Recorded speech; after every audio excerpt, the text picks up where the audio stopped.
Okay, welcome everybody. This is our third panel of the day. Again, this is Next Generation Electrochemistry, our sixth edition. The last panel of the day our last event is not a panel discussion. We are changing. Oh man, hold on.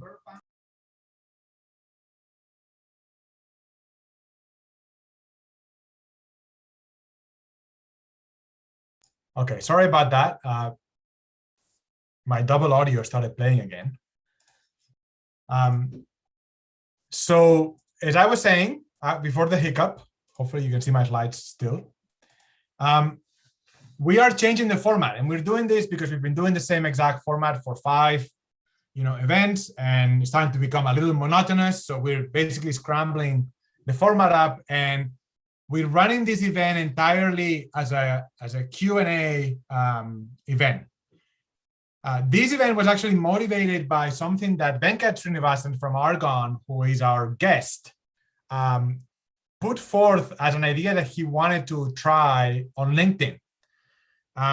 He was thinking of starting a series of periodic events that run as a live Zoom session where anyone can ask questions on any topic related to storage. And then the discussion comes from the question that the person brings. So this is pretty much literally an office hour.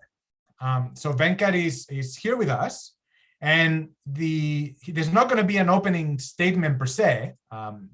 Venkat may want to share some thoughts on how he wants you to think about things, but otherwise it's open season. If anything that you've ever wondered about energy storage, no matter how basic, no matter how deep, directly on the science, on non-scientific topics, everything is fair game in this part of the program. The people that are going to be allowed to interact with Venkat are those of you in our Zoom call. There's about 30 to 40 students and postdocs that have been attending every event in NGenE. But we're also, again, still live streaming in YouTube. If you're on YouTube and you want to have a question considered, post in the chat, and we'll try to get those to Venkat as well. We will run 90 minutes rigorously because Venkat's time, I know for sure, is very precious. So we need to cut at 4:30, at least for him. I'm changing the charge for the attendees a little bit. Obviously this is for you, so get involved. If you're not speaking, have your mics muted so that you don't interfere. In terms of asking, I'm scrambling it up a little bit. You can post in the chat if you have a question. Zoom allows you to raise your virtual hand, so you can do that too, and I'll be monitoring that. Or you can simply just unmute yourselves and participate. And the idea here is that we want to inject a more social component here where we're a little more relaxed than in the other panels that felt a little more formal. In all cases, I prefer that you ask live. It's going to be more difficult to have parallel conversation because only Venkat is here instead of 4 panelists. You should feel free to challenge him. I'm also an energy storage person. My role here is to act as a kind of a coordinator, but if you want to throw something at me, I'll answer. I won't deflect. And think in whatever detail you want. This is an opportunity for you to know someone who is definitely a role model in this field, who has made a very impactful career over the years. And this is an opportunity to find things that may be beyond science if you want. That's fair game as well. Okay. So that's all I want to share. Venkat, do you have any thoughts or should we just get started? Well, I just want to take 2 seconds because I'm a battery person and I like to plug batteries. Maybe I'll just quickly say that I've been working on batteries for 25 years. It seems like a long time to work on one single field, but it's because there are so many things that are exciting about batteries. And that's what kind of keeps me going. There are many different battery chemistries. These have changed over the years. Jordi knows very well that as we go every 5 years, it seems like we sort of get into something new and exciting and interesting, and we keep moving in the direction.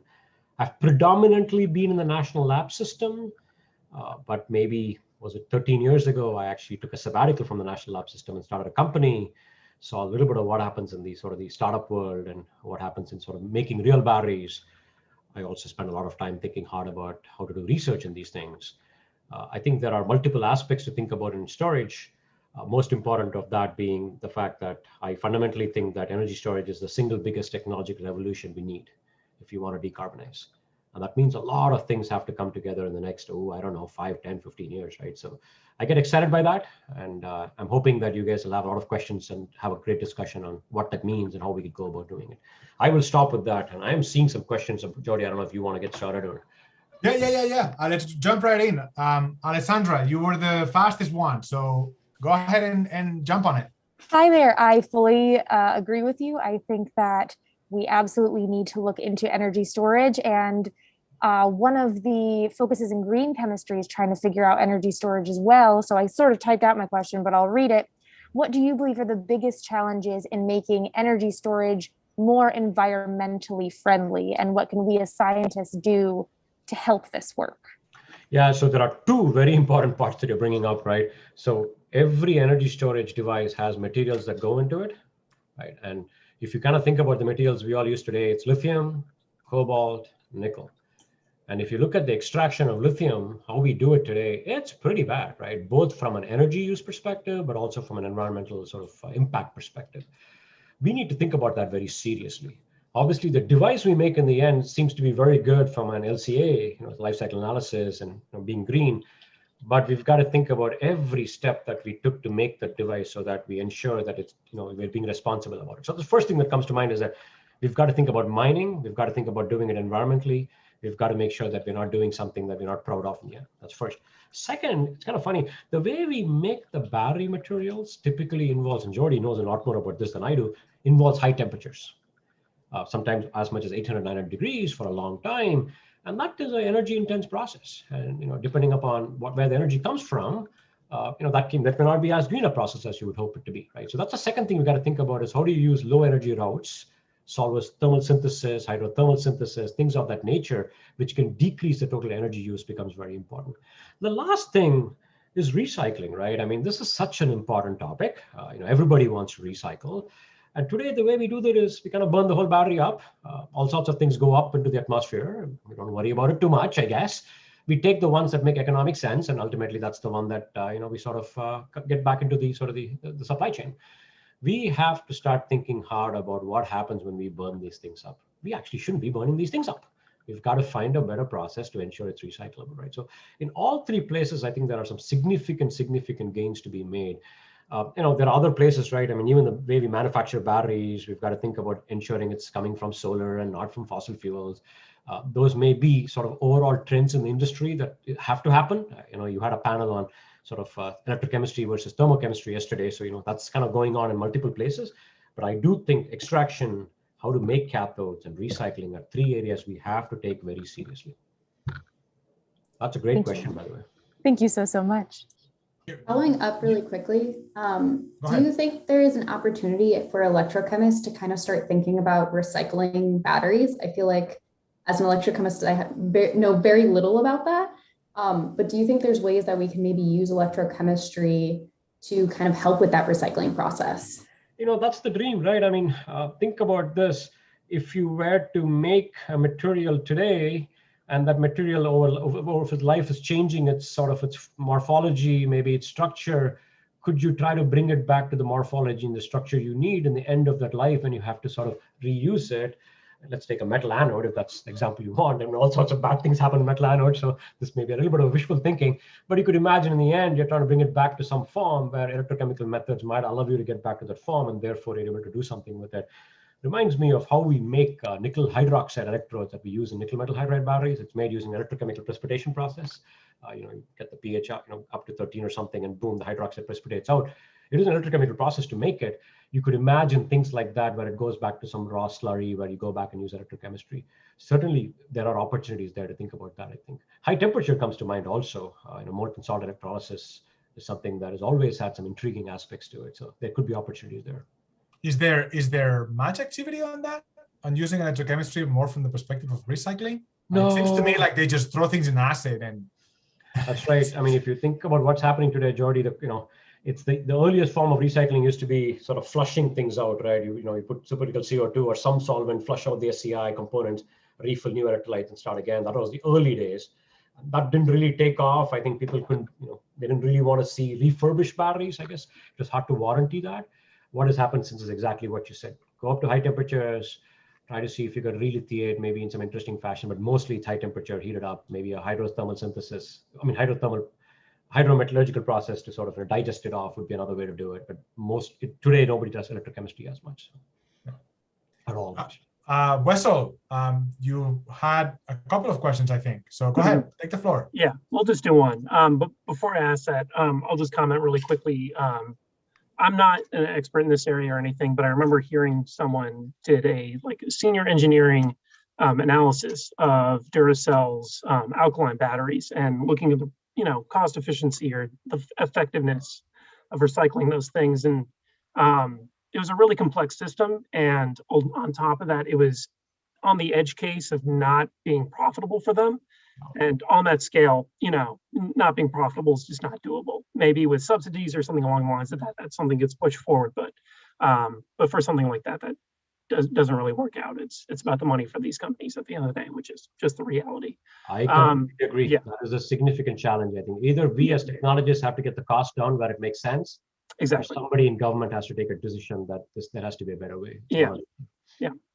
I did have more of an experimental question. Yep. I'll just ask the policy question later. I typically work with thin film electrodes and everything, thin film nanostructures, and I'm hoping to move into slurries and paste, the classic. You have your binder, you have your carbon, you have your active material. Are there resources or is there general advice for someone who's not familiar with this getting into this so that they can do it properly? I've heard from my PI, it's a mess in of itself. Thin films have their own problems, and then you have the slurries, which has its own mess of issues and everything. Could you maybe enlighten me on that or give me advice on that? Yeah, I could give you two links, and I think I'm right about the first one. But before that, I'll just say the first time I saw somebody making a slurry, I asked that person, what control do you have? They're like, well, the slurry has to have a viscosity of like maple syrup. And I remember thinking, maple syrup? I mean, where did you buy that? I mean, is it maple syrup from Costco, the same as the one you get in Pancake House or whatever? But it's not actually, it's kind of funny, right? There is these rules of thumb about how people do it. And that's because there is a deep intuition among the people that do that experience, right?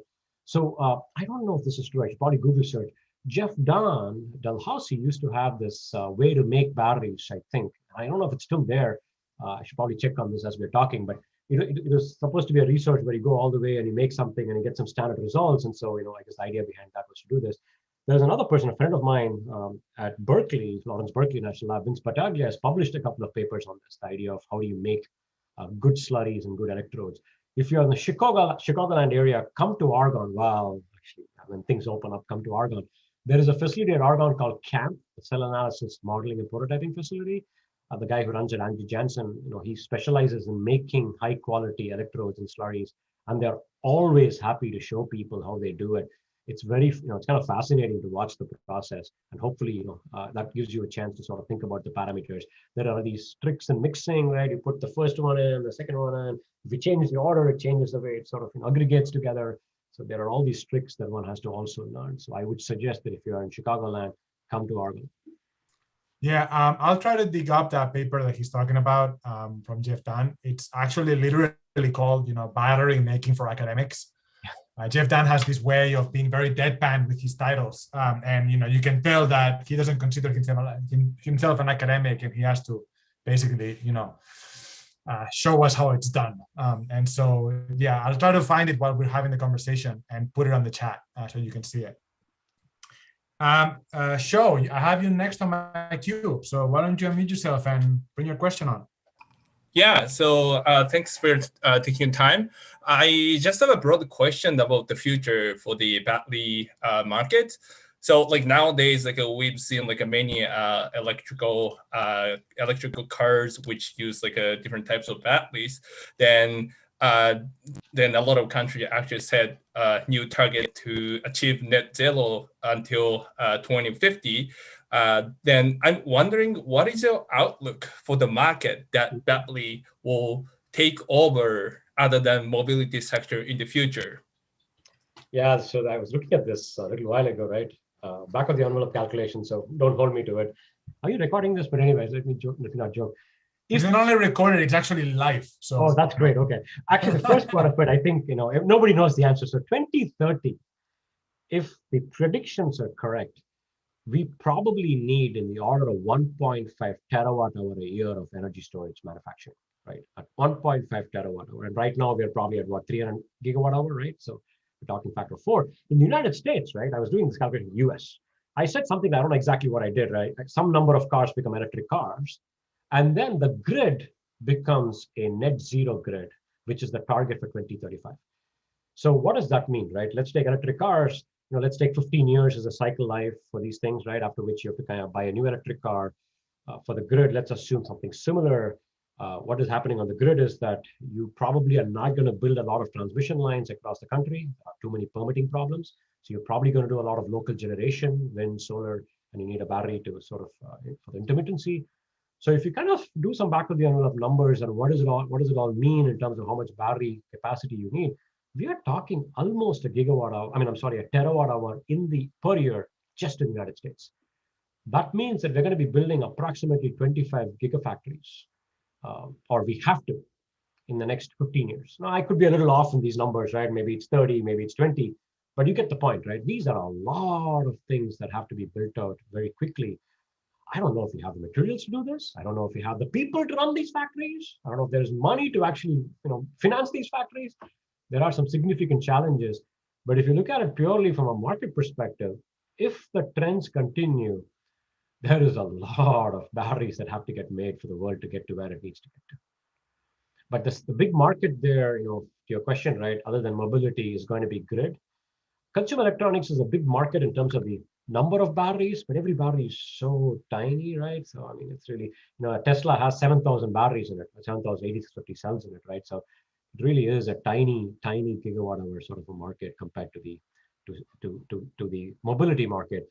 Right now, the projections are that the mobility market is going to dwarf the stationary storage market. And that's only because I think we haven't quite seen the rollout of the 2035 net zero grid targets coming out. Once those targets start to get implemented, we're going to see a lot more interest in sort of pushing energy storage for the grid. And I think those numbers are also going to start rising. Let me spin that question a little further, because okay. One of the implications of this now starts becoming that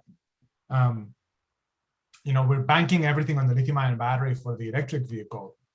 I presume that there's two angles to what you're saying now. One is that you might not need a lithium-ion battery for everything. That's one game, and the other one is that as you have these kinds of scales, the cost, the pressure on pricing on lithium-ion battery may actually force us to have to find alternatives for other things that, again, where the lithium-ion battery becomes what you use for the really high-end applications where you really need what the lithium-ion battery gives you. Is there thought on how do you even go about that, basically? Yeah, so there are two parts to this, Jordi. One is, that's a great question, right?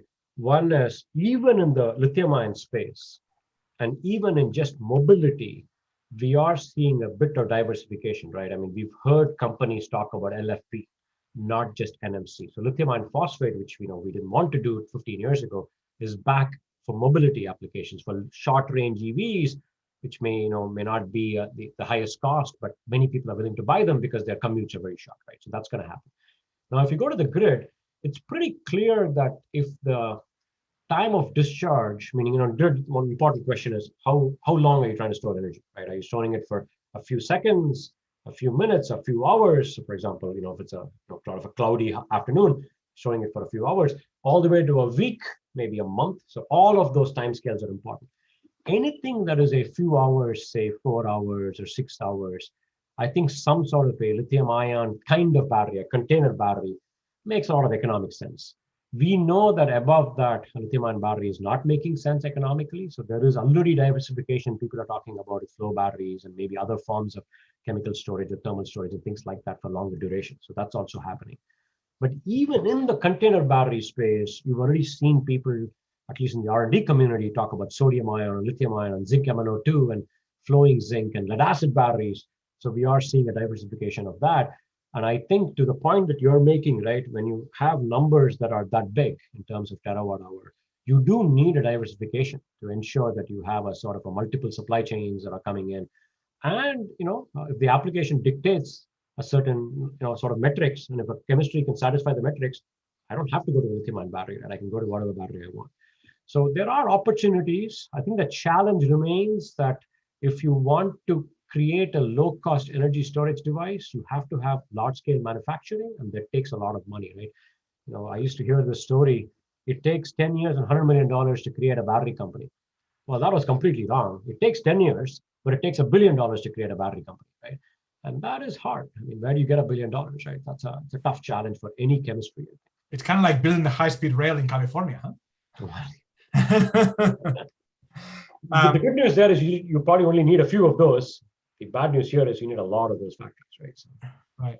And, just one final angle in there, even within the lithium-ion space now, there's this trend where it seems like lithium iron phosphate is sneaking up back on us. And I presume that this has something to do with, again, there are going to be vehicles where you're not going to need a battery that contains an NMC, and you have the alternative with a phosphate that may not get you in terms of the best energy density, but in terms of cost, it makes sense, and it's very, very long lasting. So it might be more of a workhorse. Is that incorporated into this thought process?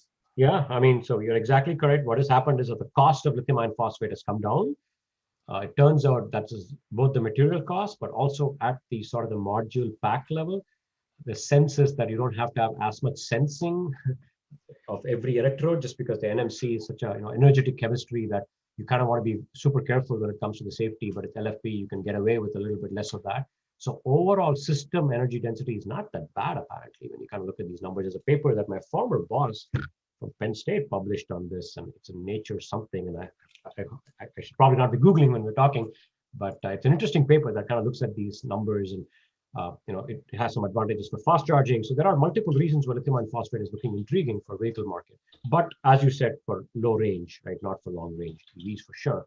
So to the point that you made earlier, I think we'll see the diversification. People who want a 100-mile EV, like the Nissan Leaf used to be, would buy a lithium iron phosphate one. Presumably, people who want 350 miles will continue to buy the NMC or NCA or something of that nature. Also, remember that grid storage lithium iron phosphate is becoming kind of popular now, just because long life, safety, all of that starts to come in. So. All right, I'll get myself out of the spotlight because we have the queue has built up, so I'm gonna get through it. Lynn, you're next in my queue, so go ahead. Sure. Thanks, Jordi. Hi, Venkat. First, Thanks for your time. I would like to have a very practical question for you and wondering your opinion.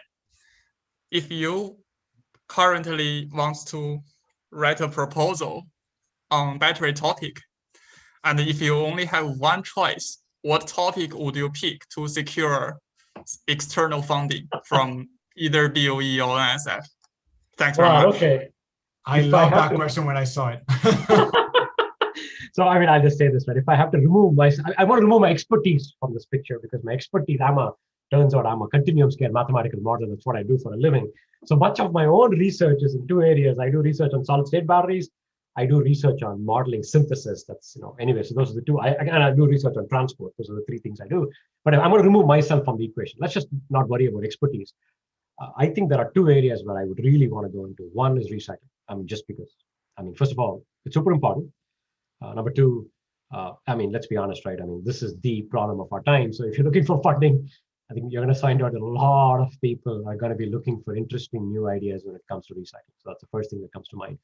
The second one, which has not happened yet, but I think is going to happen, is the whole idea of supply chain, right? It's really asking, recycling gives you a way to get the material back in, but you still want to think about how are we going to ensure that we have sustainable materials, right, that we're going to use.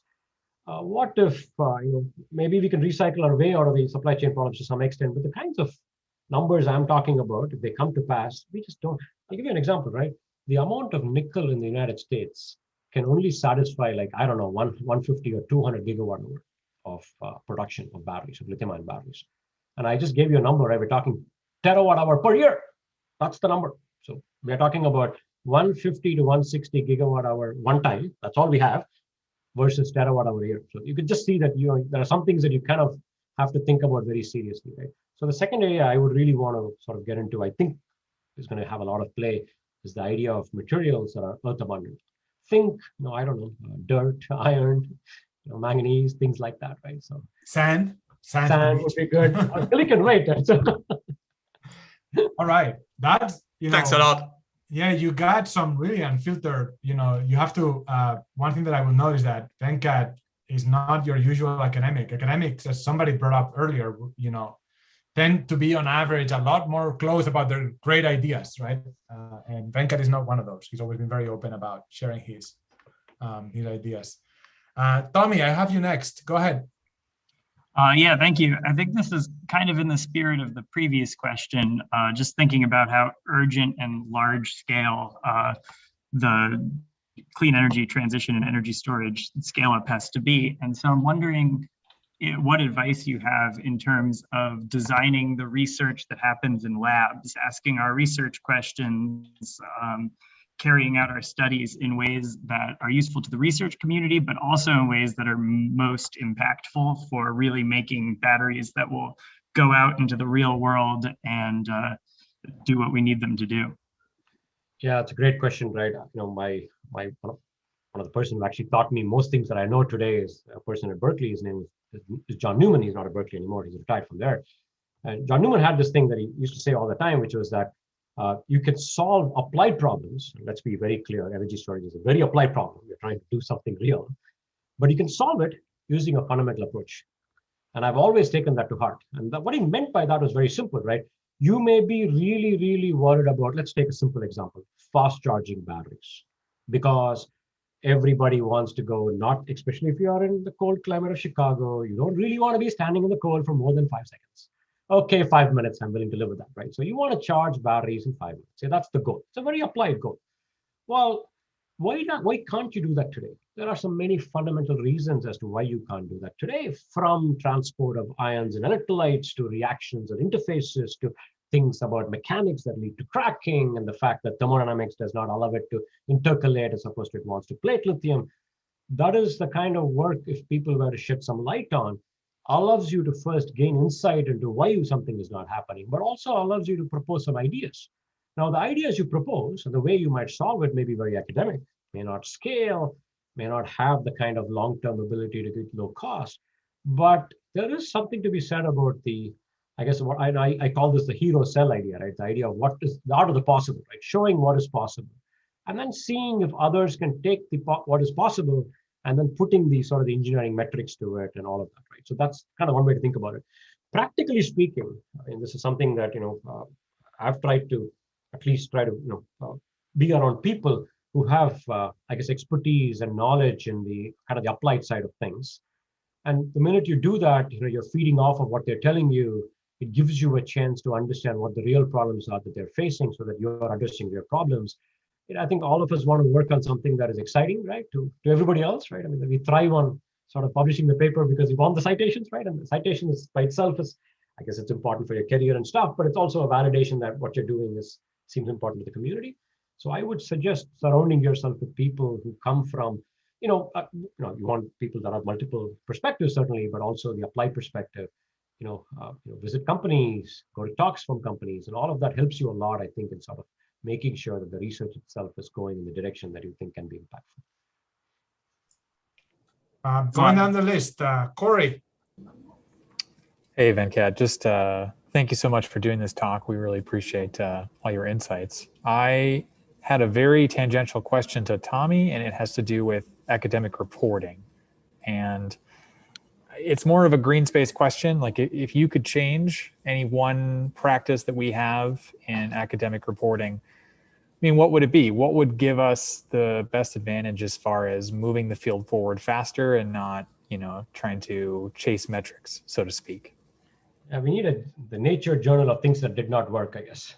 That's the first thing we should do, because we all know this, right? It's not, nobody publishes stuff that did not work. And I think that's a disservice because, oftentimes, all of us have been through this. I remember grad school days, all you're doing is churning on stuff that I'm sure many before me have gone down and have found out that it doesn't work and does not do what you thought it was going to do. But you got to trudge your way along, spend a year and a half doing that because nobody bothered to put that out there, right?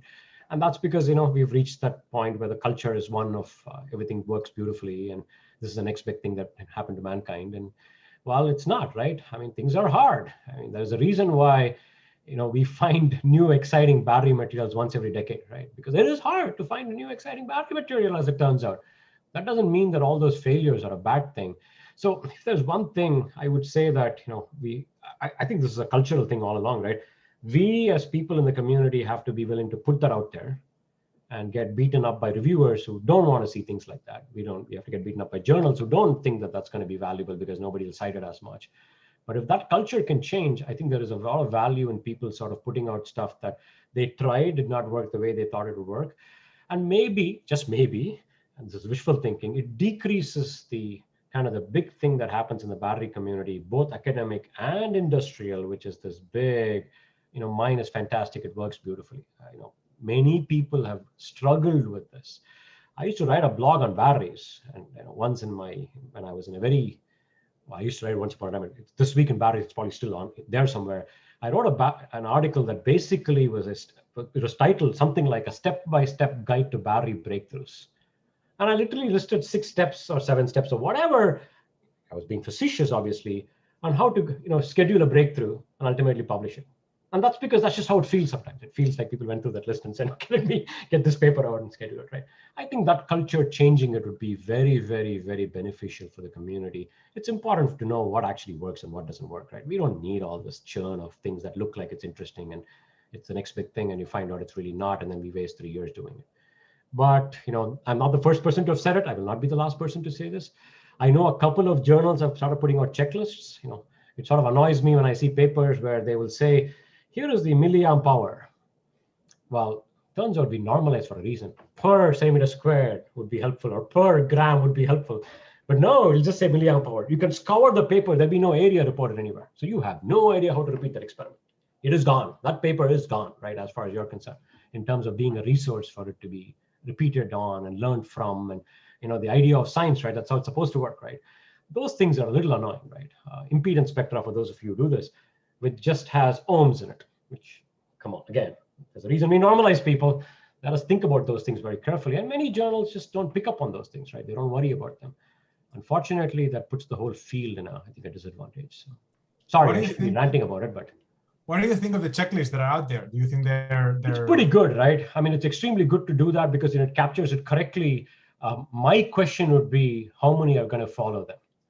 Right. I'll give you an example. The one thing that happened last week. Somebody said, hey, we need to have a certification of for storage, where every academic or industry needs to send this material or this device to a place which will certify it. Well, this is not for want of trying that hasn't happened. People have tried this for, as far as I could tell, 2 decades, I think.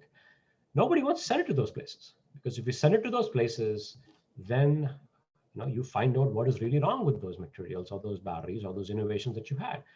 And, it's human nature, right? You don't want to find out what is things that you don't want to know, right? You want to bury your head in the sand if you can, right? I think.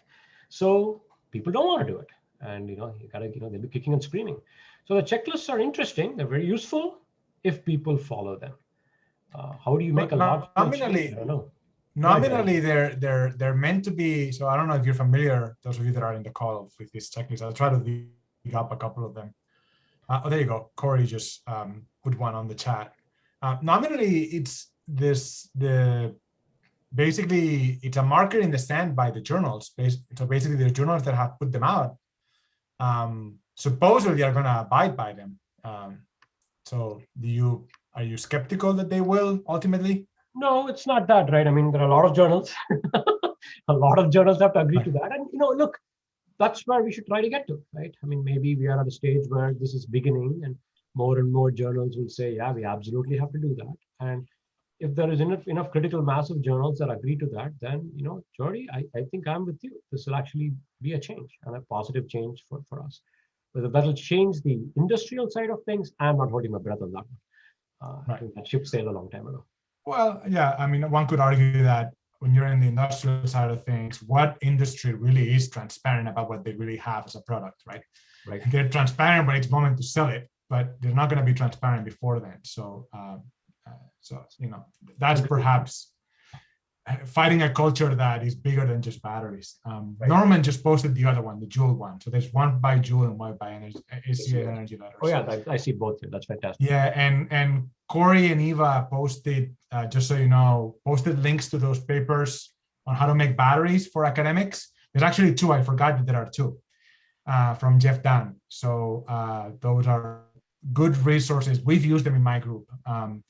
Although I will say that in the end, we started using them, and in the end, we're very spoiled. We're only 25 miles away from Oregon, so we did the second thing that Venkat did. We actually went to Oregon and got the electrodes there. So it was a path of lower resistance. Layli, I have you next. Do you want to share your thoughts? You had a couple of thoughts at one point, so the floor is yours. If you want to share both or one. Thank you so much. Just a quick comment I had for Alessandra. I think that she asked about recycling. I wrote in the chat box that a lot of companies nowadays, I think they repurpose the lithium-ion batteries in the electric vehicles and they use it to power up buildings. So it's also very, very interesting. At least it's a new, path to save those batteries. And I also have a general question about beyond lithium-ion batteries. I have been working on lithium-oxygen batteries, and the community, as you said, there's a huge community on it, on lithium-oxygen, on sodium-oxygen batteries. Well, of course, it's good for publishing, getting citations, in very, very hot journals, but what is the application really, or is it really applicable? Some people, when I talk about my research, they ask me that how applicable it is, and I'm not sure how to answer that. And if you think that it's not that applicable, so what happens to us that we are working in this field? If I just wanted to know about your thoughts on this topic, maybe. Thank you. Yeah. The first thing I'd say is that you actually brought up an important point, which is the whole, what is called the second life, which is using the battery from, that are used in an electric car or the grid applications. That's a very important idea. I don't want to get into this too much, but I'll just say that one of the most difficult problems there is, if I am the person who's going to get that battery for second use, I have to know how to warranty the battery. And that's the only way I'll know. Only if I know how long it'll last, can I warranty it. So cycle life prediction, in my opinion, is one of the most important challenges that we have to solve. And this is a real challenge. And the challenge actually extends beyond just second life. Oftentimes, we all have always wanted to be able to predict 15-year battery life by just testing it for 1 year, because nobody can wait around 15 years, right? And so that challenge gets get worse if you were to do second life, where the application itself is changing. So the way you charge and discharge the battery is changing. So that's an aside. That certainly is something to really think about very deeply, is second life, but also how do you predict cycle life? I think that's going to be super important. I will say to the question of lithium oxygen, right? Look, there are many battery chemistries that are being researched, as you know, in the beyond lithium-ion world. Sulfur, oxygen, we do a lot of work. You probably heard this yesterday on magnesium, calcium, zinc. Some of this may not come to pass. Some of this may come to pass. I was not here in the 1960s when lithium-ion batteries or lithium-based batteries were being researched. Some of the early work came out of Berkeley. Jordi and I spent some time in that place, where they were doing simple experiments doing electroplating. Now, there was a dream at the time that this would actually become a battery, because everybody can look at the periodic table, right? We all can go there and say, oh, if only I can take lithium and do something with it. Took how many years from then, right? 35 years before it actually became something which is practical, right? So, never say never, right? It's very important to kind of do that kind of R&D on newer chemistries. And today, if you look at the lithium oxygen, it's hard to make it pencil out, because there are some real challenges with it, right? You've probably seen the same papers that I've seen, right? Looking at the techno-economics of these things, looking at how hard it is to bring the oxygen, the impurity problems. Those are real challenges, right? But that's what the R&D is all about, right? It's sort of saying, let me take the challenge and let me sort of see how far I can push it along, because it's very important, right? Because if there is a breakthrough that happens in something, because let's say you find a new electrolyte that is completely impervious to all the impurities you're putting in, you can continue to get the oxygen reaction to occur. It gives you an interesting new way to think about sort of taking this chemistry along, right? So I'm a fan of having R&D that can be very low TRL, even though you don't have the path directly in front of you, while you also have high TRL or technology readiness level, which is kind of the more applied work where you're solving the problems, right? So personally, that's to me it seems okay. Now let us say that 3 years go by, however long, you graduate, you're working with lithium oxygen, and no company out there is working with lithium oxygen. What do? That is just not a problem. If a company doesn't want to hire you, or if an academic institution or a national lab doesn't want to hire you because you didn't work on lithium-ion, you should not take a job there. That is just so narrow as a perspective, right? They should be giving you a position because of the way you think, the skills you've learned, and the way you've been able to execute on the project. That is what people value. Whether you worked on lithium oxygen or who knows what, it doesn't really matter. What really matters is the attributes that you bring to the table that allows you to adapt, move, be able to solve the problem that particular thing is doing. And as far as I could tell, most people view it that way. So I'm not really sure you should worry about that. I would use it as an opportunity to do some great work, learn some great things, and use that as a stepping stone for wherever it is that you want to get to. Thank you very much. Okay, Michael, I have you next on my queue. Hi, Venkat. I wanted to ask about kind of a follow-up to Corey's question that was sort of more focused on like regulations and standard metrics, but I kind of wanted to focus more on designing and planning out a paper. And yesterday we were talking with Natasha about how a lot of the top journals are essentially diluted with papers that boast things like, oh, we had 5,000 cycles in a symmetric cell and 1,000 in full cells, but there's not always like insights that actually help the battery community. So I guess when we're writing and planning out a paper, what can we do to make sure that we're not being lost in the noise and make sure that our paper is actually going to have impact that is appreciated by others in the community?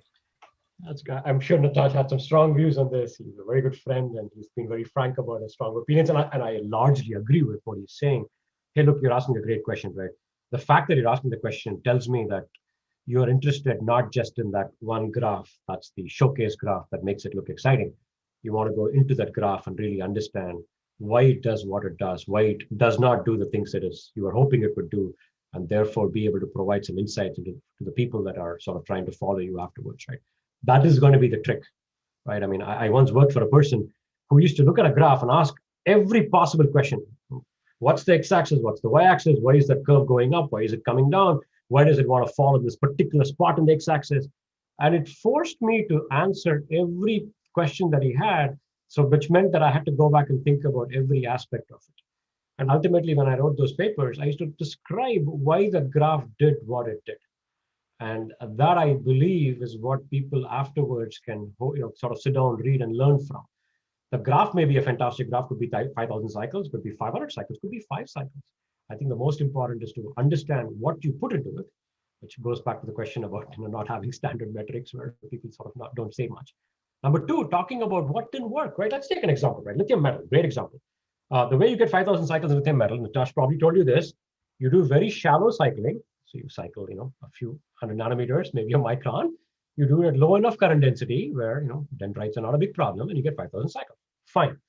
Well, I would suggest do that because that makes you feel good. You can go home feeling happy, and that's nothing wrong in that.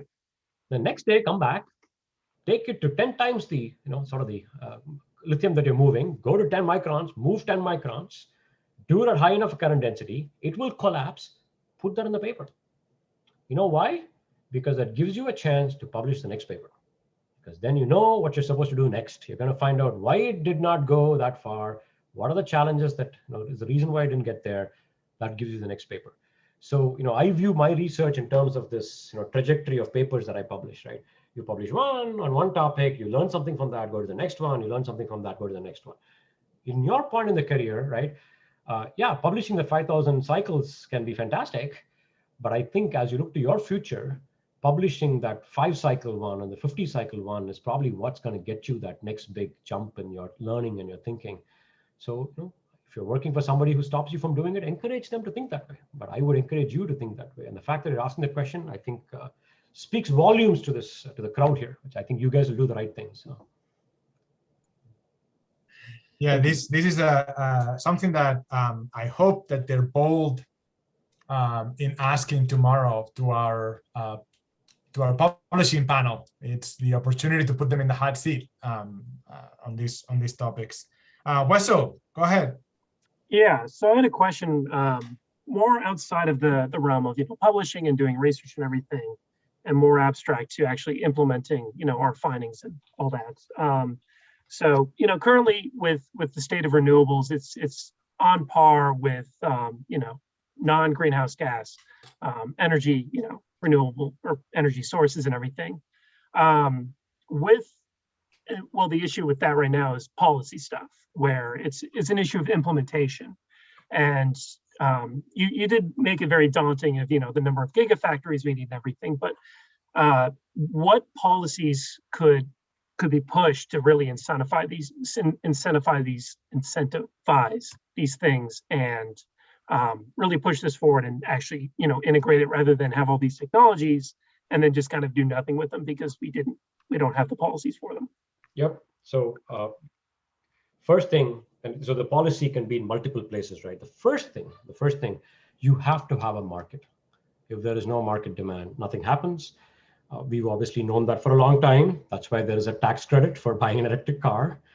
I will say that the problem in electric car tax credit has always been that if you are the person that can afford the $100,000 Tesla, you get the $7,500 tax back, right? Which is, I guess you can argue that's the only way to make this happen, but it's sort of hard when you sort of list, say it the way I just said it, right? It seems like there's something wrong with that, but let's not go there. I think the idea is that you have to incentivize the market. And we've been a little bit back and forth on that in the last decade in the United States. Other countries have done a better job of sort of really saying, let's do it. And we have to think about that part. We have to ensure that there is a clear reason for people to feel like this market is going to continue. And that's because what it's going to do is a stable market that everybody knows is going to grow is going to allow everybody down the supply chain to start to invest more. Because if I don't know if there is a market, I don't want to put the money in, right? And that is a significant challenge that we've faced. That is the reason why we don't mine things in the United States, right? Because the visibility is not there. That's the first thing. The second one, and I'm very ambiguous about this. I mean, I don't quite know if it's a good idea or not. So I sort of brought up the idea of mining. The mining companies will tell you that a significant challenge they face is in getting permits. And the fact that it's not always clear if the permits that they receive can change over time because something changed in administration, things of that nature, right? Now, my ambivalence comes from the fact that you really want to be digging more, but that is a necessary part of where we are in the battery ecosystem. We are digging stuff on the ground. And so from a policy perspective, depending upon your views on whether it's a good thing or a bad thing, if you believe it's a good thing that you have to incentivize this from happening, you have to find a way to get those policies to be sustainably. I mean, you got to get people to have easy rights to be able to kind of mine these metals. The New York Times had an article, I want to say a month ago, on the fact that I think local communities are struggling because of lithium mines in Nevada. I don't know if I can remember the title of the article, but it really was speaking to the problem here, which so I don't want to make it sound like it's an easy solution. It's not. But certainly it is a policy solution that we have to think about there very carefully. The grid is interesting, right? I mean, the grid suffers from the fact that there are multiple utilities. There are 3,000 something utilities in the United States, and it's all local. The problem is at a state level, sometimes even at a local level. I live in a city, Naperville. Naperville has its own unique electricity infrastructure, right? Just because of the way they've kind of mapped themselves out, and you see that all across the country. So if you want a market there, it's a little bit more complicated, because how do you ensure that you're going to take these 3,000 plus independent sort of entities that all have their own roadmaps and blueprints for where they want to go and get them to all think in some cohesive fashion? This comes down to a sort of a federal government sort of policies, right? How do you think about the electric grid of the future? Do you think of it as something that is going to have a lot of sort of interconnected infrastructures that's going to be built out across state lines, and therefore you're going to be passing electricity from one part of the country to the other during off-peak and peak? Do you think that it's going to be microgrids? That's going to be the answer. Are you going to find ways in which you're going to incentivize utilities to incorporate these things? All of that are going to be significant challenges, I think.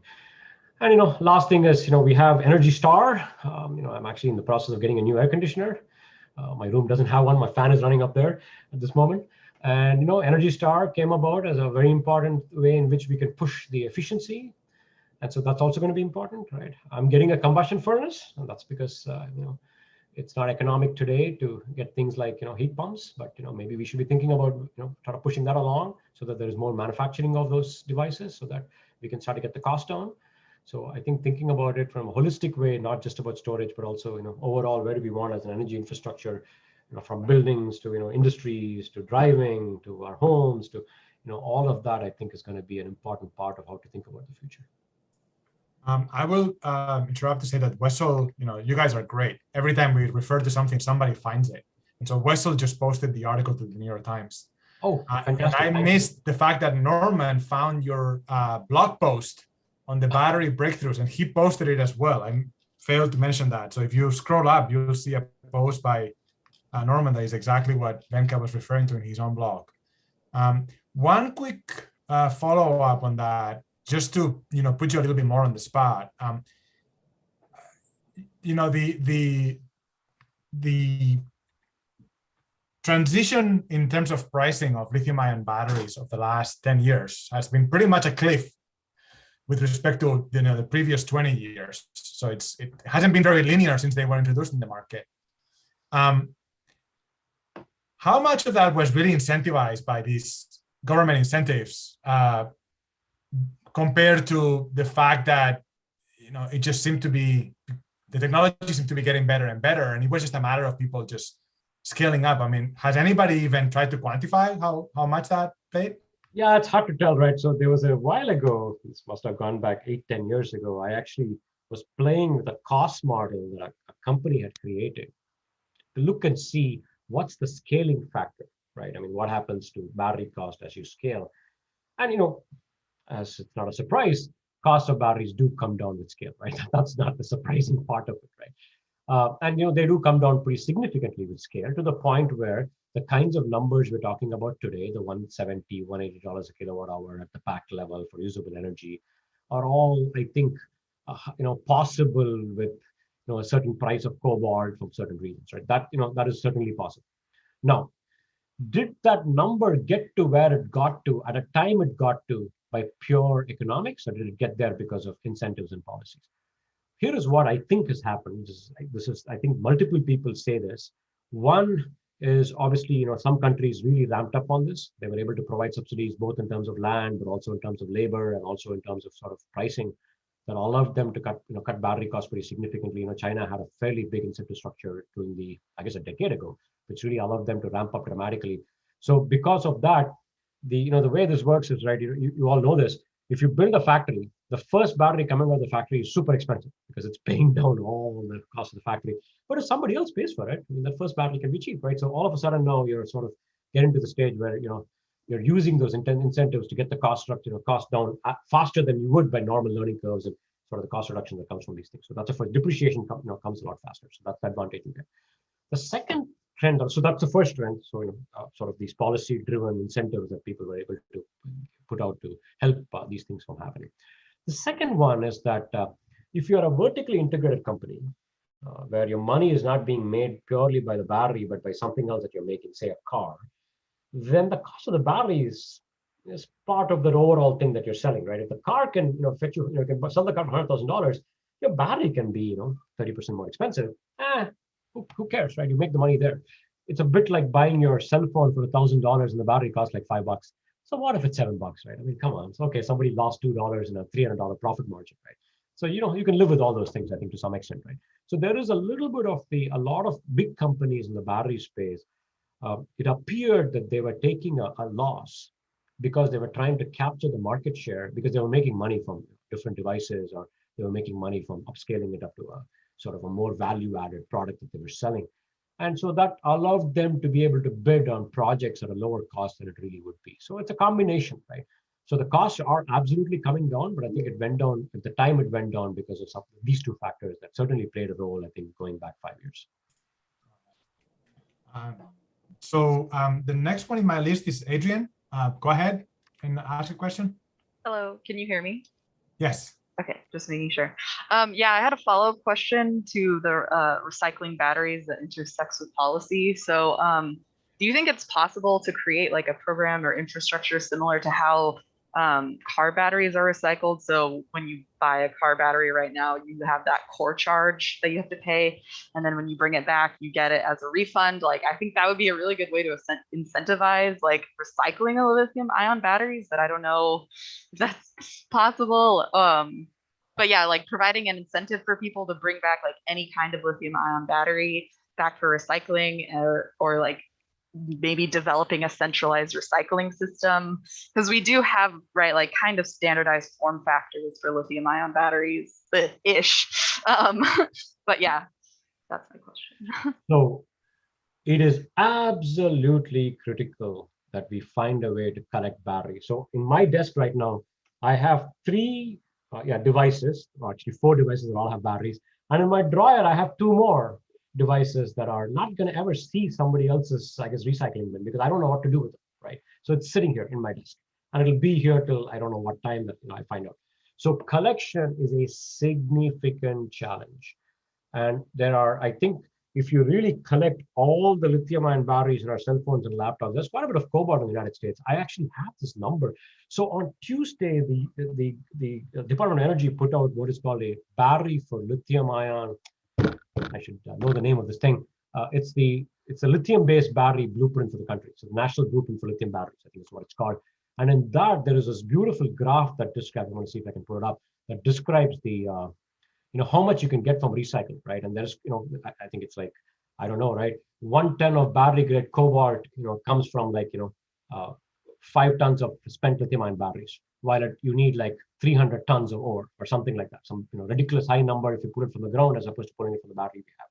So I think collection of batteries for recycling is an extremely important step in this direction.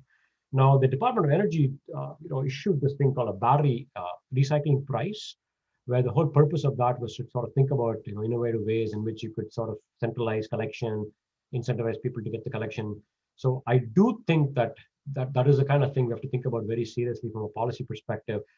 I think you may know this today. If I have to recycle lithium-ion battery, I have to pay money, and so that's not really an incentive.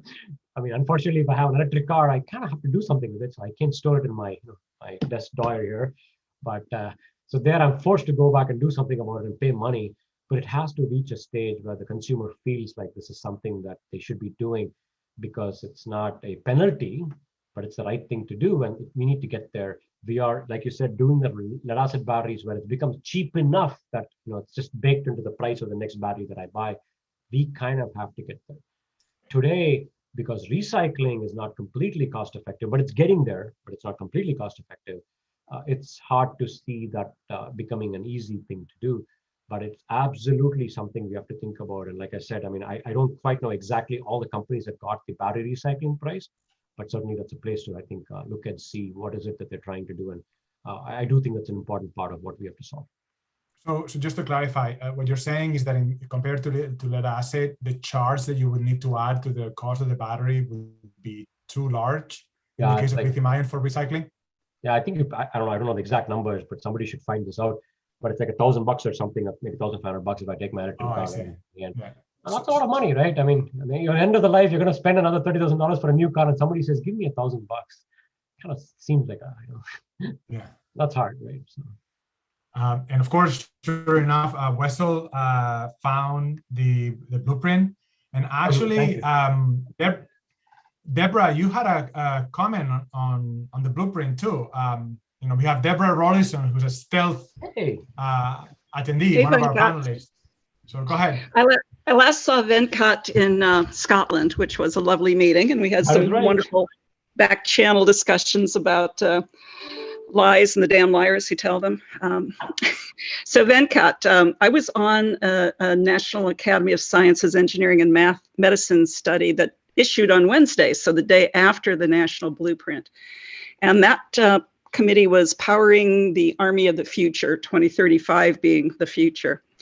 And I was the battery expert, so you can imagine where I came down, which is with the still safety issues without going to the battery 500 projections or the J. Caesar projections. So even with just our sort of current 120 milliamp hours per gram type system, the military has to have things that are safe, that can be shipped legally, and the international shipping regulations for the lithium-based batteries are getting uglier all the time.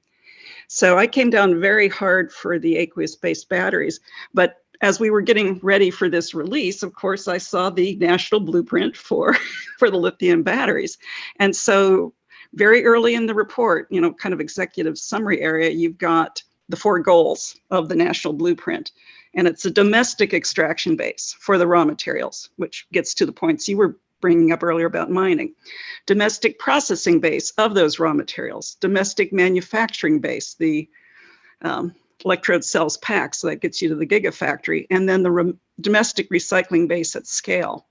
And I think 2030 was their outlook year. And it was like, what were these people drinking? Yeah, so Deborah, I think we've had this discussion. First of all, I should say this. So next time you guys do this, I didn't know Deborah was online. You should ask her these same questions and see how she responds to them. It'll be kind of fascinating to see the differences in the different people's views on these things. So Deborah, I think the where they were coming from is, you know this very, very well, right? There is this trend in the sort of the vehicle space that is going more and more towards lithium batteries. And I think they were coming from that angle of asking if there's a lithium battery-based vehicle space that we have to do something about. And obviously the grid people are adopting that because while they see this cheap battery and they feel like, well, they should be doing the same thing, they want to sort of look at this. This goes back to the previous conversation somewhere along the way, maybe half an hour ago we were having, right? Which is that it is clear, and you've made this point eloquently many, many times, that there are many applications out there where that battery makes no sense because of the things you just listed, right? So there has to be, I think, a global way to think about this that goes beyond that one market or a few markets where this is important, to have that holistic view of all the different kinds of chemistries we have to think about, which satisfy these different markets that we have to go after. I know the Department of Energy is going to do this thing called an Earth shot. I don't actually know any more details than that, other than the fact that there's going to be these Earth shots, which are, I guess, meant to be like the sort of the moon shot, the sort of the big target. And I think the thinking would be there is to have that kind of a technology agnostic way of looking at metrics where multiple things can get in and sort of look into it. My understanding is that this particular blueprint was developed specifically with lithium batteries because they were seeing this growing trend of either companies or car companies or battery companies adopting this thing. And therefore, there was this concern that we'll be importing a lot of batteries from outside the United States. And therefore, how do we find a way to sort of ensure that we have a domestic? I don't know if that's helpful. And, that's kind of context. Well, the military certainly cares about supply chain risk. Right. And it seems the Biden-Harris administration cares about supply chain risk. Yeah, absolutely. And cobalt is the new blood diamond. Yeah, somebody posted a New Yorker article that came out recently. I can't remember who it was. I think it was Alessandra. Yeah, the mining in the Congo. Julie was. Yeah, the New Yorker article about the mining in the Congo. If you want to, get very depressed. Yeah, reserve some time to read it because it takes being in the right mindset, because it's kind of it makes you feel very comfortable when you read what's going on in the Congo with cobalt mining. But it's probably a good thing to read, to be aware. My understanding is, as we lower the amount of cobalt in the cathodes, that's the value added element that makes recycling a lithium battery reasonably possible. Correct. If the cobalt content comes down, and then if the nickel content comes down, which is the next thing that everybody wants to do because nickel prices are going up, Deborah, you are right. All of a sudden, recycling looks like it's not viable as an option unless we think about some innovative new ways of thinking about, sort of making these batteries and recycling them. So there are going to be many applications where we do have to push on the aqueous chemistries very, very hard. And I think that opportunity is really on starting with the kinds of things you're talking about, Deborah, where applications require safety, require a very clear supply chain. Like I was saying in the beginning, that if I was a material discovery kind of a person, which I'm not, I would be looking at taking iron, manganese, things that are ubiquitously available and starting to think about how to use them in ways in which we can And it's every part of it, right? Water is great because it's available, it's safe, you can use it. And I'm with you. I think there's a rich opportunity, I think, for doing R&D also, to the point somebody was asking, basic R&D with real applied impact. Right? And this is what Deborah has done, I think, in spades in her own research. I mean, this seems to be a parameter space that, we keep having these conversations where we tackle these problems from a very, kind of vague perspective. Supply chain, well, to be completely honest, what does that even mean, right? I know what it means, but putting pen to paper, this seems to be ripe for people that for somebody to build a more sophisticated model that allows you to set priorities, right? Almost like you want to do bins, right? These applications, what you want is a battery that gets primarily this metric right. And to me, it's starting to sound like grid and electric is still two cores at binning. So are people thinking in these terms? I mean, the Army seems to be operating in a very different parameter space. Yet when it comes time to incentivize research, we're telling these students and postdocs in the group that it's all about energy. It's all about energy density. It's all about, lithium-ion NMC, or if you're not going to do lithium-ion, it has to be beyond, right? So, and beyond never is aqueous. Right. It's always more, right? It's always like sulfur or so. Is that because we're lacking a more sophisticated, model of the world that tells us, hey, if you can make these zinc manganese oxide batteries operate in these conditions, here are all these applications where you don't care about lithium-ion anymore.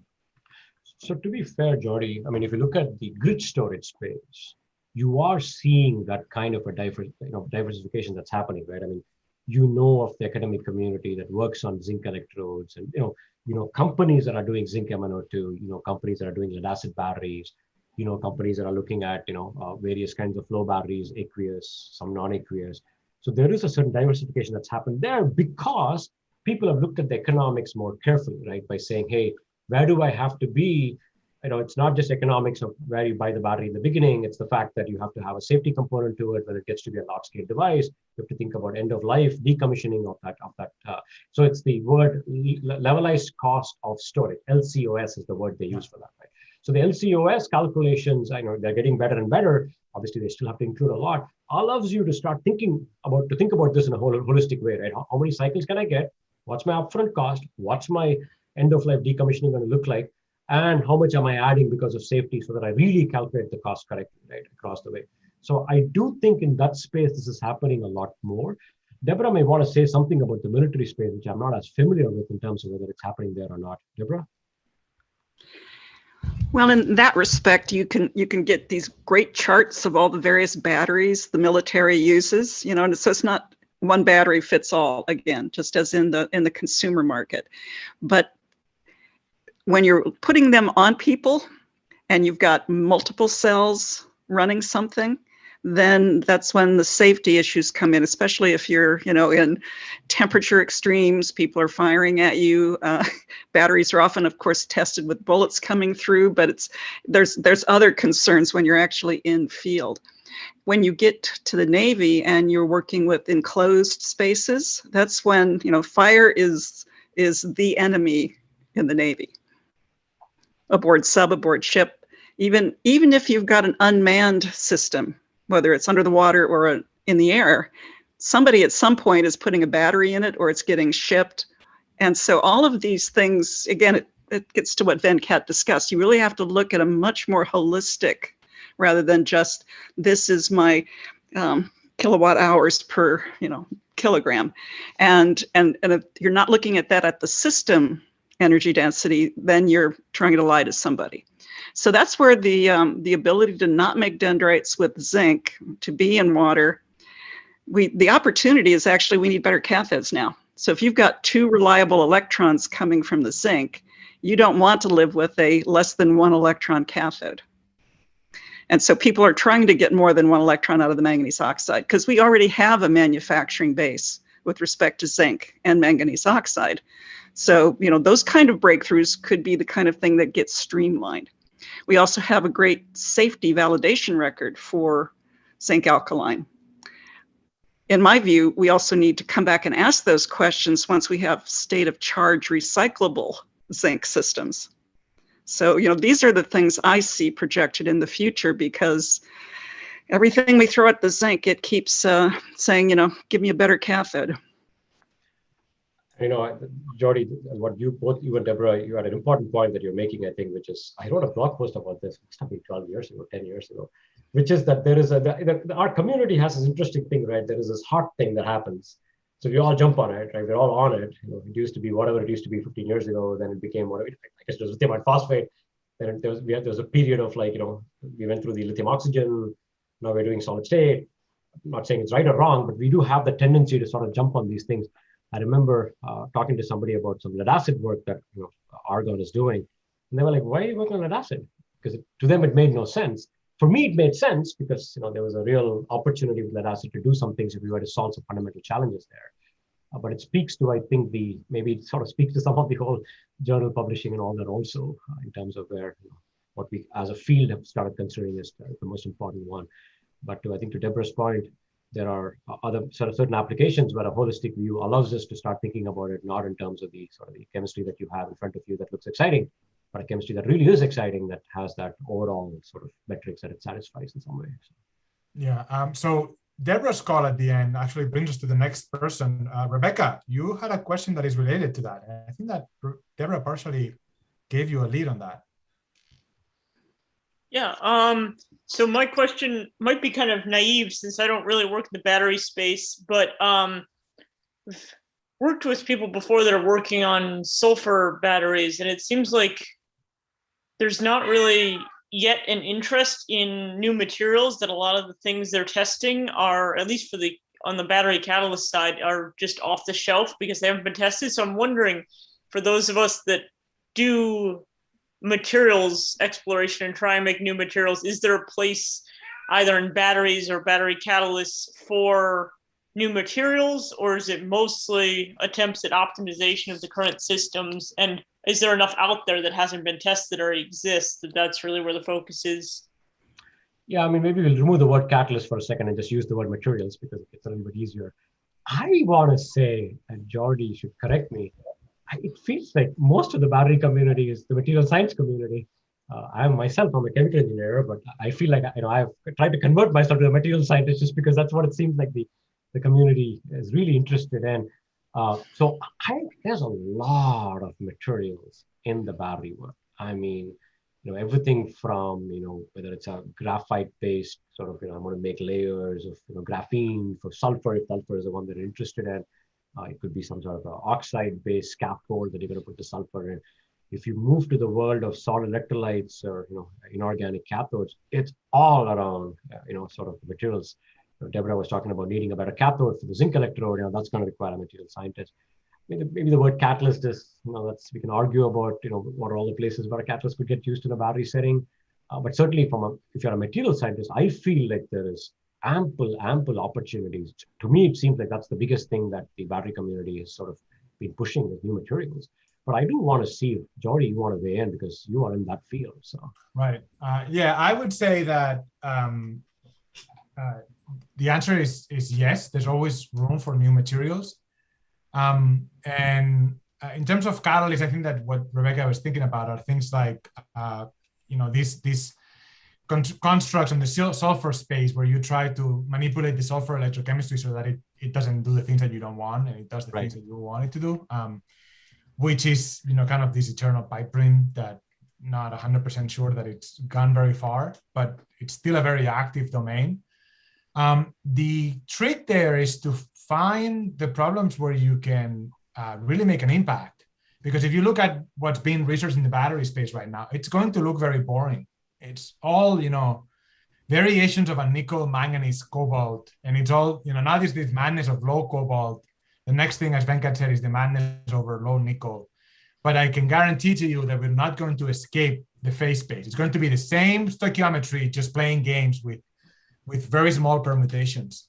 And there's a reason for that, and this is what I was getting at. It's because we're obsessed we seem to price the energy, the dollar per kilowatt hour that Deborah doesn't like, over anything else. And so that basically narrows you down a lot in that space. Now, if you start going into alternative chemistries, not so that you can beat lithium-ion, that's the smart step that I was trying to advocate for. If you're going to try to beat lithium-ion, I can tell you you're not. And so you might as well articulate why you would want to develop an alternative chemistry. And I think that Deborah has given you a lot of leads. Aqueous chemistries are the oldest. They're the most difficult to control. That's why there's still no cathode for the zinc, for the alkaline batteries. They're the oldest. I mean, they're really old, like Lanchet. And we still use the same couple pretty much. It's a variation of manganese oxide, but there's an opportunity there. And that's where I was getting at. I think the battery community needs to, or the people with battery needs need to articulate that better to the community so that the new generations feel that motivation to say, oh, well, hold on, there's a problem that I can tackle. Rather than everybody, basically hurting toward, the NMC space or the oxygen redox space that seems to be very fashionable right now. There definitely is. There's room for very creative battery concepts. And if Dan Steingart was here again, he would advocate for something, kind of wacky that he came up with that has a materials component to it. So, yeah. Jordi, let's point out that oxygen redox dates back to the manganese oxide zinc alkaline cell. Rucci showed that if you had a proton stabilized cation vacancy, you started to shift the redox to the oxygens because they start to look like a hydroxyl. You're starting to do hydroquinone type chemistry. So I wish the lithium battery world would do the fucking literature search. All right, we don't have an automatic blip, so that I think that played live on YouTube. Talking about YouTube, I want to give deference because somebody posted a question on YouTube. Christopher Povinelli, if you're still listening, I'm going to read it. So he posted 3 comments and a question at the end. So many battery papers calculate their cell's charge density from the amount of active material. However, this isn't necessarily a fair comparison with commercially available batteries, which also include packaging and battery management. How can we better communicate how close or far our batteries are from commercial viability when publishing? I wrote a blog post. But I did write a blog post. I think the title of that was, if batteries 1 + 1 is not equal to 2, it's more like half. The point I was trying to make is you can't take 100 milliamp per gram and 100 milliamp per gram and say it's 200, because you kind of have to count everything. And I think I might even have made an online calculator or something. I remember spending my weekend making a small Excel sheet to just make that point that you kind of have to think about the overall system. So look, I think every battery person kind of knows this, right? You have to compare apples to apples. And yeah, there is a tendency to want to just take the active material and try to make a calculation because it sounds fantastic. You can get thousands of watt-hours per kilogram because that's the number that it'll give you. And you have to really make the comparison correctly. I remember in the days of capacitors, people used to forget that there were 2 capacitors and just count the one, and then they should report the capacitance numbers and everything looked great. And well, some other paper would have reported it with 2, and all this confusion has always led to this issue. Look, again, this goes back to maybe some of the early conversations we were having. You are all at a stage where you can do the right thing. And I would suggest do the right thing. If you don't know how to calculate it, because sometimes it's hard to calculate what will happen at a pack level. This is why there are people who spend their time thinking about techno-economics and putting the whole thing together. Make sure you report correctly what the numbers are, so that people know exactly what that number is from the abstract all the way to the figures, so that they can themselves do the derating and all the stuff that they may want to do to go from what you've reported in the paper to something that looks like a practical system. The ones that are the worst are those graphs where they'll have the the energy density versus power density, and then they will have the commercial cell, which will be here, and then our cell, which will be up here. For me, for you to be flipped around because it looks so fantastic, and that's because the basis is not being correctly done. You avoid, do not have, I guess graphs like that would be a helpful thing to do. But it's a great question. It speaks to the need for the checklist, right? Where you're kind of putting all these things together. Yeah. Jordi, correct me if I'm wrong, but I don't think J. Caesar puts a Ragone plot on their website. No. Because it's so easy to lie with those. We don't put a Ragone plot on. It's also because our batteries are so lousy that we wouldn't even dare, right? Well, not the ones But that. it really is easy to lie on a Ragone plot. But I mean, certainly, even Kang, who's doing some interesting work now on zinc, Deborah Kang Zhu, we try hard not to do that, right? Because, I think, as I think many of you know, if you've been in the field long enough, those are the kinds of things that really annoy you when you see it. Yeah. We're getting to the end, but we have a couple more questions, and I think we can do both. Norman, you commented a little while ago, so I don't see your post anymore, but go ahead and share your thoughts. Yeah, I had a quick question about going back to the idea of supply chain. And I think one of the things that, Venkat, that you mentioned that really piqued my interest was the idea of like permits for mining, and how, especially how that was just not on my radar as a possible issue that would impede, the deployment of lithium-ion batteries in such a large scale in the next 20 years. So what are other like geopolitical roadblocks that we maybe should be considering as, EVs and et cetera are set to explode? So like for the example that I gave in the chat was like, if China just stopped exporting LFP, are we done for? Like, so. Yeah, I mean, the reality is that if you look at the full supply chain, right, there's very little mining going on in the United States. Again, I'm not going to make a value judgment of the right thing or wrong thing to do, but it certainly is not going on. We don't make, we don't process those materials, right, to make enough cathodes. There is more cell manufacturing going on now in the last year and a half or two. I mean, today there was an announcement of Solid Power, I think, got a deal to, I don't know how much they've raised, like, $400 million, $500 million. So I guess there are quite a few people now who are starting to make cells now, and presumably they'll start making packs. We obviously don't recycle as much as we need to recycle. So today we are pretty much dependent on other countries, right? I mean, it's easy to stop the spigot, right? But very quickly you can stop the whole thing. Frankly, the one thing I worry about if you incentivize demand, so let's say you just say that my biggest policy incentive is going to be, I'm going to incentivize demand. What will happen is the big companies can import stuff and just satisfy the demand, right? So that's by itself is not enough, right? That's why you have to have a bit more of a deeper thinking about what the policy should be than just saying, let me just do one thing and hope that it all works out, right? If you're that is not going to get you to where it needs to get you to. So this is why if you kind of think about it, right? Again, I won't get into whether we should use lithium-ion or not, but I'll just answer the question you had, right? If you stick with lithium-ion, it feels like you got to do a few things, right? You have to, you got to find a way to dig more, which gets back to the questions of policy about mining and all that. We have to find a way to find substitutes. We have to start thinking about not using these elements that we have, which may speak to the fact that newer chemistries or older chemistries, whatever it might be, are going to be important. I do think it's important for us. That's going to take a long time, right? I mean, in the meantime, we have to recycle, right? That's something that's going to be super important till we reach a stage where we get to that spot. And we probably start, we have to start signing some agreements with people all across the world, right? Look at countries that are willing to work with you. Australia comes to mind, right? Canada comes to mind. There are a lot of things there. So we got to do that too. All of that is important. I mean, the way I think about it is there is this, there is this train that is running, right? Which is why you see all these blueprints, the lithium-ion train. I mean, that's why every other day you hear about some company getting a few $100 million, right? And people throwing money at the problem. So that train is going to continue, and we have to do all we can to make that train reasonably sustainable. It's not going to be long term, but at least to the stage where we can sort of get the train moving to a logical spot, while the community has to find something that is going to be better. So you need that parallel way to think about this very, very carefully, so that you ensure that we're not in 2030 sort of having the exact same conversation we're having now, saying, oh, we don't have this and we're not able to recycle and it's not as safe as we want it to be. But in 2030, maybe to the point Deborah was making, we do have alternatives. Now we are saying, well, here's the stuff that we're doing. It's reaching a stage where there are companies getting $100 million sort of making factories with it. And therefore, there is some logical spot where we become very sustainable because some newer things are emerging that allows us to be sustainable. So I think it's sort of, that's the way at least I think about the world, is this portfolio of sort of things that are happening in parallel. Wessel, go ahead.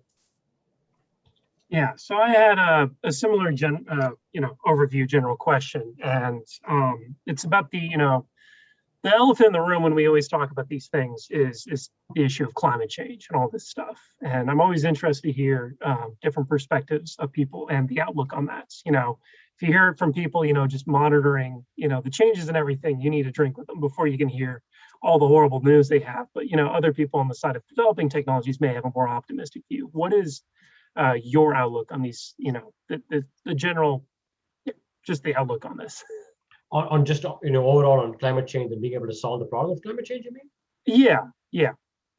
I mean, I'm a scientist, and by definition, that means I'm an optimist. So I mean, that's the first thing I should probably say. And I tend to be generally a very optimistic guy, so maybe that's not a very fair thing. Look, I mean, I just threw some numbers at you, right? These terawatt hours and all that. And, go back and do your own calculations, right? Don't trust my calculations. It's simple. It's probably a good exercise, right? Just go look at and ask yourself, what do you think the studies are showing in terms of what we need if you're going to decarbonize? I think irrespective of what you calculate, it's big numbers. Are we going to be able to do this in a sustainable way? And that is a big question that I ask myself, right? And so that gives me pause when it comes to the storage side of climate change. And, that's the answer. Reality is that, climate is changing. We're not probably going to stop it anytime soon. This is not a US problem. We've been talking about the US and all this stuff here. It's a worldwide problem. I mean, I come from a country, I'm from India, if you're confused, where this is a significant issue. And, there are a lot of people that are at a point where they cannot afford these things, right? So they are going to burn the thing that they have to burn to get the energy that they need to get. And so, how do we solve that? And it's going to take some time to get there, right? And, it's not obvious that the ship is going to get turned around in the next 2-3 years. It's going to take a while for it to turn around. Obviously, you need leadership. You need countries that are capable of doing this to sort of stand up and lead the way and develop technologies, but think about it as a worldwide problem and get there. But yeah, we're in for a very difficult few decades. It is not going to be easy. Real quick, do you think countries like India, where the US is a really established infrastructure, with India still being a developing country, are things like energy storage still workable for them, or do they have to turn like coal and stuff like that? And you'd be amazed. My dad, I mean, I don't know how many years, everybody, my dad lives in this community. He has a battery pack, lead acid. Now, my dad is a battery geek. He probably knows just enough to be dangerous, but I joke about it. He's a smart man. And so he constantly wants to know if there's lithium-ion battery that's going to be better than the acid he has, right? His battery is 5 years old. He keeps it in tip-top shape. He gets somebody to come in every month, check these specific gravity, keeps it all in tip-top shape. There is a lot of interest there. I mean, you will be amazed. This is the thing. People who are in a particular, it doesn't matter where you are in the world, I think, they all want to have a better life, which is not based on this, right? There's a story, and I know we're running out of time. There's a story a friend of mine told me in New Delhi. Apparently, they used to have these carts that used to sell food. Used to burn kerosene, which is the cheapest fuel you could get. The carts, because kerosene used to smell, nobody used to come to it. So pretty much the carts used to stop selling after like whatever, 5:30, 6 o'clock when the sun came down, because nobody eats in the dark, right? It's just it's considered to be, just because you can't see, so you don't know what's going to happen. Well, here is what happened.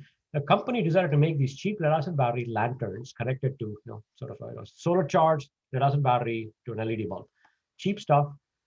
Every vendor started buying it because they got 2 more hours of runtime where they could sell food, and therefore they were able to get the money back. This wasn't the greatest battery.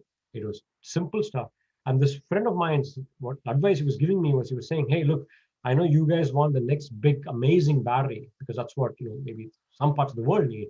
But India needs those cheap solutions, things that can have that kind of an impact where you're not going to burn kerosene, but you're still going to make money because you found a more sustainable solution that actually worked for you, right?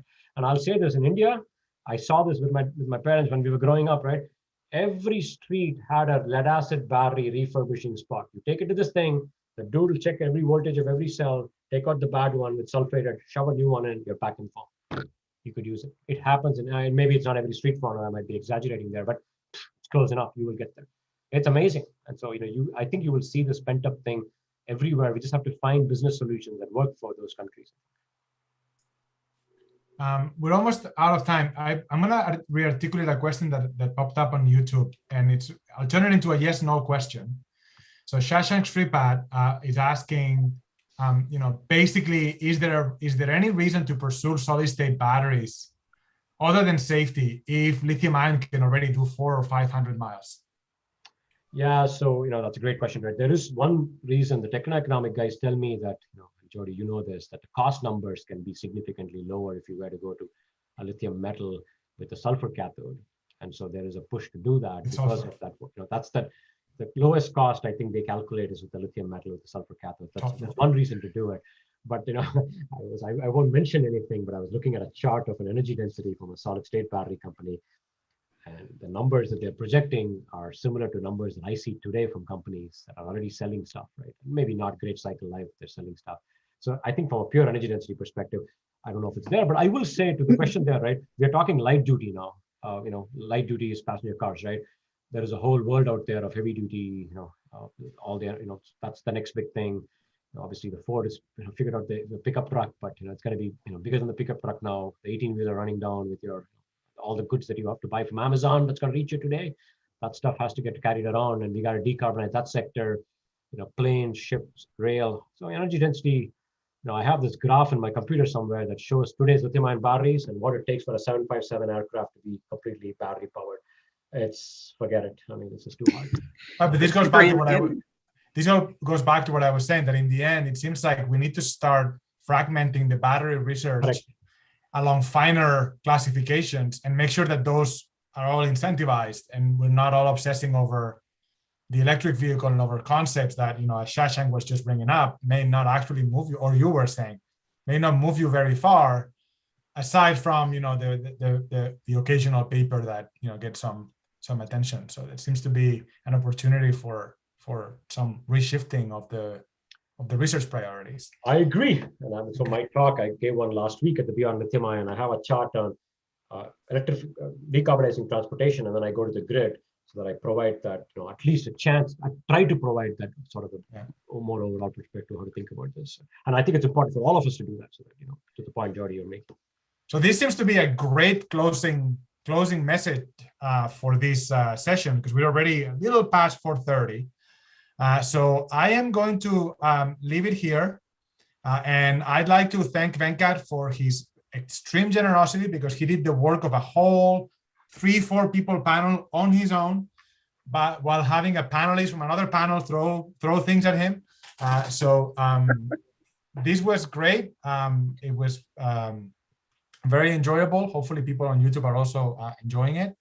So thank you, Venkat. And thank you everybody for being there. We start tomorrow at 10. I am going to post a link in the chat for my personal Zoom room. I'm gonna keep that open until 5 in case somebody wants to come and decompress and talk, about whatever. More as a social event. No need, no obligation. I'll close it at 5. And so if you are interested, you can come there. I'm putting the link right there. And otherwise, I will see you tomorrow at 10. Thank you, Venkat, again for your time. And thank you, Deborah, for showing up again. Thank you all. I appreciate the opportunity. It was a lot of fun. I'll just say that. Hopefully you get a blueprint for what you